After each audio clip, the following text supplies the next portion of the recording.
नाही आता मित्राची तांबटी पिकायला लागली पण कालवण करून खाणे त्याच्याकडून 1 कॅरेट न्यावं लागणार आहे मग नाही पण नाद खरी घेठेवाडी मध्ये पवन शेटचा नाद करायचा नाही तांबोटी पण जोरात आहे. सगळ्यात महत्वाचं म्हणजे पवन शेटचे कांदे लावायचे आणि त्याबद्दल पवन शेट आता 2 शब्द बोलणार आहे.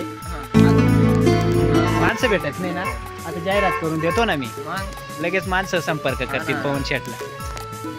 काय मग मित्रांनो वावर पण बांधून ठेवला रोप एवढा येऊन गेला लावणी माणसं काय भेटे ना पुरे हाल झाले. कुठे टोळे असेल ते सांगा आम्हाला. बिगावर तर बिगावर एकरवर तर एकरवर आपल्या तुम्हाला जे वाटेल ते आपण देऊन टाकू पण रोपची परिस्थिती पण आता खूप झाली आहे. खालावत चालली का वावर एकदम रेडी एकदम माणसं जो असे जोरात लावतील ना नाद करायचं नाही मग पवन शेटचा क्वालिटी रोप दाखवा आपला कोणाला लागलं तर आपण रोप पण देऊ शकतो आणि आपल्याला कॉल पण करू शकता पण पहिले माझं वावर लावून घेतल्याशिवाय आपण काय रोप कोणाला देणार नाही. रोप बघू शकता रोपचा नादच करायचा नाही. 2025चा रोप आहे हा 2025चा रोप 2000 शेंडे करपटले शेंडे ते आता पाऊसच तेवढा मी पासून पाऊस चालू होता सगळ्यांना माहिती आहे. मी पासून रोप टिकवायचं सोपं काम नाही हा पण पवन शेटने रोप टिकवला आतापर्यंत.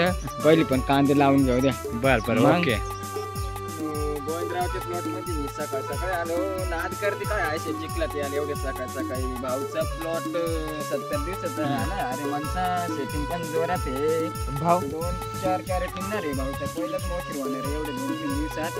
200 रुपयाचा भाव थोडा नाराज आहे. 190 जाऊ राहिले. भाऊने तांबोटी 1 नंबर लावले होते पण तांबोटी काय एवढं डागडूग नाही आहे.